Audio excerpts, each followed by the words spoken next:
আসসালামু আলাইকুম রহমতুল্লাহি বরকাতুহ। সম্মানিত দর্শক, রাজনৈতিকভাবে আমরা একটা অনিশ্চয়তার দিকে যাচ্ছি এবং সম্ভবত এই রাজনীতির বিষয়াদি নিয়ে আগামী দিনে পরস্পর বিরোধী যে পক্ষগুলো রয়েছে তারা কেবলই মাত্র এখন যেভাবে বাগযুদ্ধে বা স্নায়ুযুদ্ধে রত আছেন, উঠে যে আগামী দিনে কেবলমাত্র মুখের মধ্যে সীমাবদ্ধ থাকবে কিংবা হৃদয়ের মধ্যে সীমাবদ্ধ থাকবে, আমার সেটা মনে হচ্ছে না। এটি হাত পায়ে নড়াচড়ার মধ্যে চলে আসতে পারে, আবার হাতের সঙ্গে যদি কোনো হাতিয়ার যুক্ত হয়ে যায় সেটা অন্য যে কোনো হাতিয়ার। আমরা তো দেশীয় অনেক হাতিয়ারের কথা জানি, আবার আগ্নেয়াস্ত্রের কথাও জানি। রাজনৈতিক বিরোধ নিয়ে দ্বন্দ্ব ফ্যাসাদ, মারামারি, কাটাকাটি, তারপর হানাহানি, গোলাগুলি, বিদ্রোহ, এগুলো সারা দুনিয়াতে অহরহ একটি বিষয়। আমাদের দেশের যে এই মুহূর্তে সেন্ট্রাল কমান্ড, এই সেন্ট্রাল কমান্ডটা প্রায় হাতে গোনা, কি বলবো, এটা অনেকটা দালালি করে বলতে হয় আমাদের অমুক বাহিনী, আমাদের অমুক ভাই, অমুক বিভাগ, আমাদের মর্যাদার প্রতীক। কিন্তু বাস্তবতা হলো চেইন অফ কমান্ড বলতে যা বোঝায় সেটি একটি পরিবারে যেভাবে ভেঙে পড়েছে, একইভাবে সমাজে সেটির অবস্থা আরও করুন। সমাজের পরে আমরা যদি রাজনৈতিক সংগঠনগুলোতে যাই, সেখানেও কিন্তু কোনো চেইন অফ কমান্ড নেই। আর সরকারি অফিসে চেইন অফ কমান্ডটা কেমন হলো বা কেমন হচ্ছে আপনারা প্রতিনিয়তই দেখতে পাচ্ছেন। সিনিয়র জুনিয়রদের মধ্যে দ্বন্দ্ব সংঘাত, মারামারি, কাটাকাটি, ঘুষ লেনদেন, একে অপরকে অপমান করা, তাড়িয়ে দেওয়া, এই বিষয়গুলো সেই স্বাধীনতার পরে গত 50 বছরে এতটা নিকৃষ্টভাবে কখনই আসেনি। আমাদের এই সমাজে এখন যে মব জাস্টিস হচ্ছে, বিচারের নামে যে প্রহসন হচ্ছে, এবং যে বিষয়গুলো কখনই আমরা কল্পনা করিনি, যেমন আগে একজন পাগলকে মানুষ আক্রমণ করত, তার পাগলামি মানুষের সহ্য হতো না, তাকে মারধর করা হতো, মাথার চুল কামিয়ে দেওয়া হতো। অথবা সমাজে যারা প্রান্তিক জনগোষ্ঠী, তাদের মধ্যে কেউ যদি খুব নিন্দিত কাজ করতেন, খুন খারাপির মতো তো হলে ফৌজদারি মামলা হয়ে যেত, কিন্তু আমরা গ্রাম বাংলায় যেটিকে চুরি চোট্টা আমি বলি, একটু চুরি চামারি করতো, কলা, কচু, মুরগি, ডিম, এগুলো, বা একটু চোট্টামি করতো যেটিকে বলা হয়, পাশের বাড়ির কোনো কুলবধূ বা কোনো রমণীকে দেখলে মুসকে মুসকে হাসতো, এমনি এর বাইরে কোনো অপরাধ করতো না। চোট্টা শব্দের অর্থ ঠিক সে কোনো ফিজিক্যাল অ্যাটাচমেন্টে যাওয়ার আগ পর্যন্ত তার যে অঙ্গভঙ্গি, ওটাকে চোট্টামি বলা হয়। তো যাই হোক, এই চোর এবং চোট্টা, তাও ছোট চোর এবং প্রান্তিক জনগোষ্ঠীর একেবারে দরিদ্র, যার কোনো রেজিস্ট্যান্স পাওয়ার নেই, এই মানুষগুলো অন্যায় করলে আমরা আবহমান কাল থেকে গ্রামের অন্যান্য গরিব মানুষেরা তাদেরকে মাথার চুল কামিয়ে দিত, অনেকে ঘোল ঢেলে দিত মাথার চুল কামিয়ে, তারপরে কারো কারো গলায় জুতোর মালা পরিয়ে গ্রামে ঘোরানো হতো। কিন্তু চেয়ারম্যান, মেম্বার, এমপি, মন্ত্রী, প্রিন্সিপাল, শিক্ষক, সেনা কর্মকর্তা, পুলিশ কর্মকর্তা, এদের সঙ্গে আমাদের এদেশের সাধারণ আমজনতা কখনো এই ধরনের খারাপ আচরণ করবে, এটি আমরা কখনো কল্পনা করিনি। কিন্তু 2024 সনের ডিসেম্বর মাসের বাস্তবতা হলো সারা বাংলায় এরকম অনেক অপ্রীতিকর ঘটনা ঘটছে। অনেক প্রভাবশালী সম্মানিত মানুষ, যাদের সামনে এই 1 মাস আগেও যখন কোনো একটা মানুষ কথা বলতে সাহস পেত না, এখন তাকে চুলের মুঠি ধরে, তার মাথা কামিয়ে, তার গলায় জুতোর মালা পরিয়ে তাকে ঘোরানো এখন কোনো বিষয়ই নয়, অনেকটা ডাল ভাতের মতো হয়ে গিয়েছে। তো এই যে একটা মব বা একটা মবকে তারা জাস্টিস বলার চেষ্টা করছে, এরই প্রেক্ষিতে আমাদের রাজনীতি আগামী দিনে কোন পর্যায়ে চলে যাবে, এবং এর মধ্যে আমাদের শেখ হাসিনার বিচার হতে হবে। এর মধ্যে আমাদের শেখ হাসিনার যারা দোষর জাতীয় পার্টি আছেন, রাশেদ খান মেনন, হাসান হক, ইনু, ব্যবসায়ী সালমান এফ রহমান থেকে শুরু করে অন্যান্য যারা সরাসরি রাজনীতি, আওয়ামী রাজনীতির সঙ্গে জড়িত নয় কিন্তু সুবিধাভোগী, আওয়ামী সিন্ডিকেটের সঙ্গে যারা সম্পৃক্ত, তাদেরকে দোষর বলা হয়। তো এখন এই দোষরদের বিচার শুরু হচ্ছে বা হবে। এখন এগুলো করার জন্য একটি আদালত, যেটা আওয়ামী লীগ জমানাতে করা হয়েছিল, আইসিটি কোর্ট, ইন্টারন্যাশনাল অপরাধ ট্রাইব্যুনাল, এখন এখানে সব মামলা দেওয়া হচ্ছে।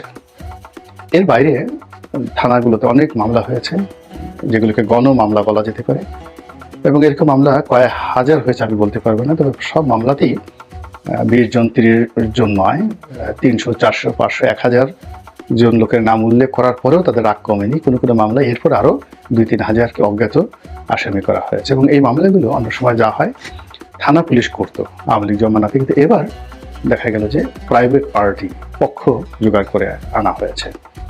এবং এই সকল মামলায় সারা দেশ এখন ক্লান্ত, বিপর্যস্ত এবং সরকারি কর্তারা রীতিমতো গলদঘর্ম। এই কারণে গলদঘর্ম, ধরুন সাভার থানার কথাই বলি, এই থানার বেশ কয়েকটি মামলা বা আশুলিয়া থানার বেশ কয়েকটি মামলার বিষয়ে আমি হ্যান্ডেল করেছি। অর্থাৎ যারা ভুক্তভোগী নিরপরাধ লোক তাদেরকে যখন মামলায় জড়ানো হলো, যেহেতু আমার এলাকাতে ব্যবসা বাণিজ্য আছে, অনেকে আমার কাছে এসেছে। তো আমি যখন বাদীদের সঙ্গে কথা বললাম, তো তারা বললো যে আমরা তো এই ধরনের করে মামলা করার কথা জানি না।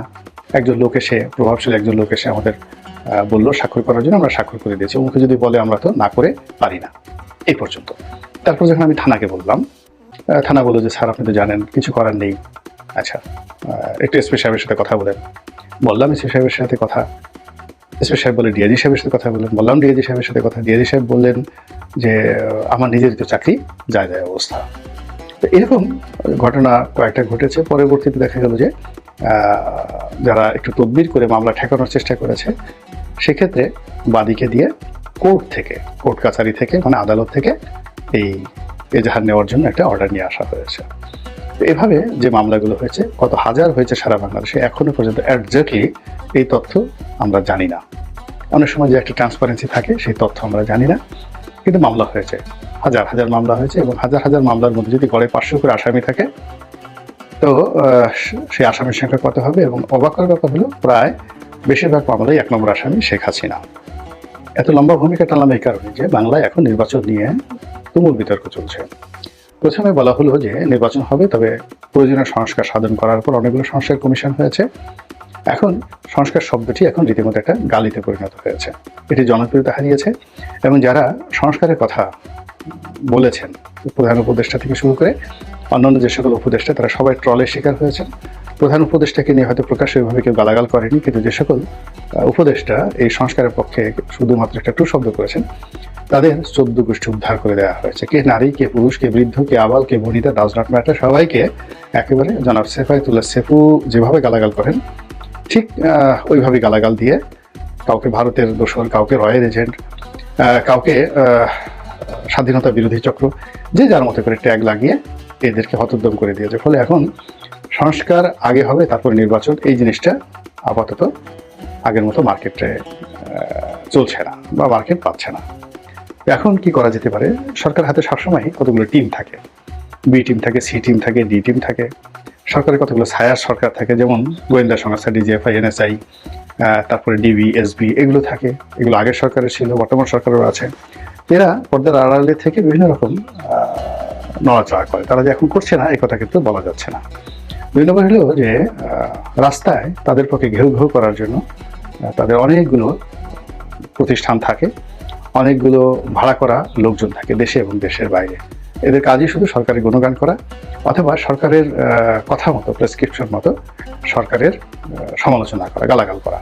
অনেক দেখবেন যে সাধারণ মানুষ, যেখানে সে তার প্রতিবেশী একজন সাধারণ লোকের সাথে সে ঝগড়া করতে গিয়ে 10 বার সে জ্ঞান হারায়, কিংবা যে লোক তার ইউনিয়নের চেয়ারম্যানের হাতে গিয়ে মার খায়, মেম্বার তো দূরের কথা, চৌকিদারের হাতে গিয়ে মার খায়, সেই লোক ঢাকা শহরে প্রেস ক্লাবের সামনে এসে যখন ডক্টর ইউনূসকে গদি থেকে নামানোর জন্য হুঙ্কার দেয়, খালেদা জিয়াকে আবার জেলে পাঠানোর ব্যাপারে খোঁটা দেয়, আর ডক্টর মোহাম্মদ ইউনূসকে টেনে হিসেবে নামানোর হুমকি দেয়, আর বলে শেখ হাসিনাকে নামিয়েছে, তখন আপনি বুঝতে পারবেন যে এখানে এই কথাগুলো শিখিয়ে দেওয়া হয়েছে এবং এই কথাগুলো বলার জন্য যথেষ্ট নিরাপত্তা তাদেরকে দেওয়া হয়েছে, এবং এই কথা বলার জন্য তারা যথেষ্ট পরিমাণ অর্থবৃত্তি পেয়েছে।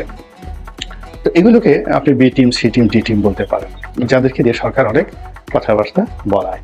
তো সেই দিক থেকে এখন এই মাঠে বি টিম, সি টিম বলবো কিনা জানি না, অনেকগুলো খুচরা ছোট ছোট রাজনৈতিক দল, অনেকগুলো রাজনৈতিক মুখপাত্র, অনেকগুলো ব্যক্তি একেবারে সম্মুখ সারিতে চলে এসেছে, যারা আমাদের মূল ধারার যে রাজনীতি, কিংবা যারা আমাদের মূল ধারার যে গণতন্ত্র, কিংবা ব্যবসা বাণিজ্য, কিংবা সমাজের যে একটা ইন্টিগ্রিটি বলতে যেটি বোঝায়, ওই পর্যায়ে তারা এখনো পৌঁছাতে পারেনি। কিন্তু সরকারের আশকারা পেয়ে তারা বেশ শক্তিশালী। তারা এতটা শক্তিশালী, তারা ইচ্ছা করলে গিয়ে এখন আওয়ামী লীগের অফিসে হেগে আসতে পারে, তারা ইচ্ছা করলে 32 নম্বরে গিয়ে সেই জল বিয়োগ করতে পারে, মূত্র বিসর্জন করতে পারে, তারা ইচ্ছা করলে গণভবনে অর্থাৎ শেখ হাসিনা পরিত্যক্ত গণভবনে সেখানে গিয়ে তারা মূলা চাষ করে আসতে পারে, বেগুন চাষ করে আসতে পারে। আমরা আগে বলতাম না যে তোর বাড়ি, তোকে ভিটা মাটি উচ্ছেদ করে তোর বাড়িতে বেগুন চাষ করে দেবো, বেগুন এরকম। এখন শেখ হাসিনাকে উচ্ছেদ করে তার বাড়িতে এখন বেগুন চাষ করে দিয়ে আসতে পারে। এরকম অনেক শক্তিধর লোকের সৃষ্টি হয়েছে যারা মূলত সরকারের মদতপুষ্ট। এরা সব কাজ করতে পারে, তারা কোরআনে তাফসীর করতে পারে, তারা গীতার ব্যাখ্যা করতে পারে, তারা সংস্কৃত ভাষা জানে, তারা ইংরেজি ভাষা জানে, অর্থাৎ তারা যা কিছুই বলেন না কেন প্রতিটি জিনিসই সঙ্গে সঙ্গে অমৃত হয়ে যায় সরকারের মধু এবং মেওয়ার কারণে। তো এরকম অসংখ্য মানুষের মধ্যে আমরা সত্যিকার অর্থে আপন মানুষ কারা, সত্যিকার মানুষ কারা এবং কাদের কথায় দেশ চলছে এই জিনিসটা আমরা বুঝতে পারছি না। যখন আওয়ামী লীগ ছিল তখন মনে হতো শেখ হাসিনার কথায় দেশ চলে, শেখ হাসিনা সামনে কেউ দায়ী না, শেখ হাসিনা হাসতে বললে ওবায়দুল কাদের হাসেন, শেখ হাসিনা কাঁদতে বললে ওবায়দুল কাদের কাঁদেন। বিএনপির জমানাতে একই মনে হতো যে বেগম জিয়া যা বলেন তাই হয়, আর হাওয়া ভবন থেকে জনাব তারেক রহমান সাহেব যা বলেন তাই হয়। এই দুটো ভবনের বাইরে তেমন কিছু হয় না। কিন্তু শেখ হাসিনার জমানাতে আবার ওই ডুয়েল কখনো কোনো কিছু হয় নাই, সবই ভালো হোক মন্দ হোক তার নিজের টেবিল থেকে হয়েছে, নিজের মনোমস্তিষ্কতে হয়েছে। কিন্তু এখন সমস্যা হলো যে বর্তমান জমানাতে রাষ্ট্র কার কথায় চলছে, দেশ কার কথায় চলছে, প্রশাসন কিভাবে চলছে এবং কারা কারা এই ঘটনার সাথে জড়িত আমরা বলতে পারছি না। এখন একটা কালেকটিভ সমাজ, কালেকটিভ রাষ্ট্র হয়ে গেছে এবং এই কালেকটিভনেসের মধ্যে যারা নেতৃত্বে আছে আমরা তাদেরকে আসলে দেখতে পাচ্ছি না। এটা হলো বাস্তবতা। তো এরকম যাদেরকে দেখা যাচ্ছে না কিন্তু সরকার যথেষ্ট প্রভাবশালী এবং সরকারের খুবই ঘনিষ্ঠ, তারা এখন B team, C team, D team না এ টিম, এটি সরকার ভালো বলতে পারবে, তারা বলতে পারবে। এখন তাদের বক্তব্য হলো যে শেখ হাসিনার বিচার না করে ইলেকশন হবে না, প্রতিহত করা হবে এবং দরকার হলে ইউনূসের বাসায় ঘেরাও করা হবে এবং তাকে গদি থেকে টেনে হেসড়ে নামানো হবে। বোঝার চেষ্টা করুন, মানে তারা যদি সরকারি বি টিম, সি টিম হয়ে থাকে এবং তারা যদি ডক্টর ইউনূসের গদি থেকে নামানোর হুমকি দেন, তার বাসায় ঘেরাও করার হুমকি দেন, তাহলে বুঝতে হবে যে এখানে ডাল মেকুস কেলায় হায়, এই জিনিসগুলো হচ্ছে। এবং এর মূল বিষয়টা হলো নির্বাচনের বিতর্ক। এখন যারা ক্ষমতা আছেন, আমাদের একজন সিনিয়র রাজনীতিবিদ, একসময় কিংবদন্তির ছাত্রনেতা ছিলেন ফজলুর রহমান, ছাত্রলীগের সভাপতি ছিলেন, এখন বিএনপিতে উপদেষ্টা মণ্ডলীর সদস্য। অসাধারণ যুক্তি নিয়ে তিনি কথা বলেন, সাহসিকতা নিয়ে। তো তিনি বলছেন যে ক্ষমতার যে চেয়ারটি এটি তুলতুলে নরম, তুলতুলে নরম, এখানে বসলেই একটা আবেশ এসে যায় শরীরে, মনে হয় ঘুমিয়ে পড়ি, মনে হয় সারাদিন শুধু এই সিংহাসনে বসে থাকি, এখান থেকে আর যেতে ইচ্ছা করে না। তো এই কারণে এই ক্ষমতার তুলতুলে চেয়ারে বসে তারা নানা রকম বাহানা শুরু করেছে, এটা করব, সংস্কার করব, তো পরে ওটা করব, তারপরে শেষে এই মাসে হবে। মানে ওই যে ভূপেন হাজারিকার একটা বিখ্যাত গান, সে বিয়ে করবে না, এখন বর্ষাকালে বিয়ে করবে না এই কারণে, বসন্তকালে বিয়ে করবে না এই কারণে, কার্তিক মাসে বিয়ে করবে না এই কারণে। এর মূল কারণে তার বিয়ে করার কোনো ইচ্ছা নেই। তো এখন সরকার, এখন যারা আছে তাদের ওই তুলতুলে গদিময়, আবেশময়, যেখানে বসলেই ঘুম এসে যায়, এইরকম ক্ষমতার যে চেয়ার, সেই চেয়ারের যে আকর্ষণ, সেই আকর্ষণে তারা এতটা বিমোহিত যে এই মায়া তারা ত্যাগ করতে পারছে না। এই মায়ার জন্য শেখ হাসিনা সেই 15টা বছর সারাটা বাংলার 18 কোটি মানুষকে তছনছ করে ছেড়ে দিয়েছে। তো সেই মমতা তারা ছাড়তে পারছে না বলে ফজলুর রহমান সাহেব তার বক্তব্য দিয়েছেন, এটা আমার বক্তব্য নয়। তো আমি যেটা বলছিলাম যে এই যে এখন শেখ হাসিনার বিচার হবে, তারপর ইলেকশন হবে, তারপরে অথবা ইলেকশন আগে হবে, ইলেকশন আগে হবে, শেখ হাসিনার বিচার পরে হবে, এটা এক পক্ষ বলছে।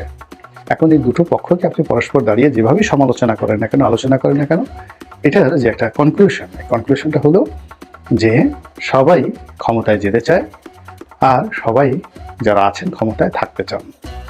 আর সেই ক্ষমতায় থাকা এবং না থাকার মধ্যে কখনো সংস্কার বা কখনো শেখ হাসিনার বিচার যেভাবে আনা হয়েছে, তাতে করে ক্ষমতায়ও থাকা হবে না, ক্ষমতায়ও আসা হবে না, আর বিচার যেভাবে বলছেন সেই বিচার সেভাবে করাও হবে না।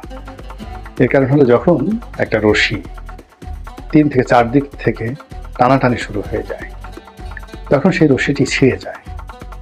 কিংবা একজন মানুষকে যদি একটা রশির মধ্যে এভাবে গিট দিয়ে তারপরে 4 দিক থেকে টানা হয়, তাহলে সেই মানুষটির শরীর খণ্ড বিখণ্ড হয়ে যায়।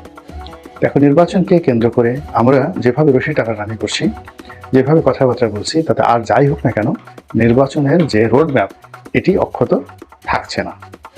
আর এই অক্ষত না থাকার কারণে যে বিস্তারটি একেবারে অবশ্যম্ভাবী ছিল শেখ হাসিনার, এবং যেটি করার জন্য জনমত ছিল, কিন্তু আমাদের এই ব্যর্থ চাণক্য নীতির কারণে আমরা এই বিচারটিও সঠিক সময় করতে পারবো বলে আমার কাছে মনে হচ্ছে না। মহান আল্লাহ আমাদের সবাইকে হেদায়েত দান করুন এবং হেফাজত করুন। আসসালামু আলাইকুম ওয়া রাহমাতুল্লাহি ওয়া বারাকাতুহু।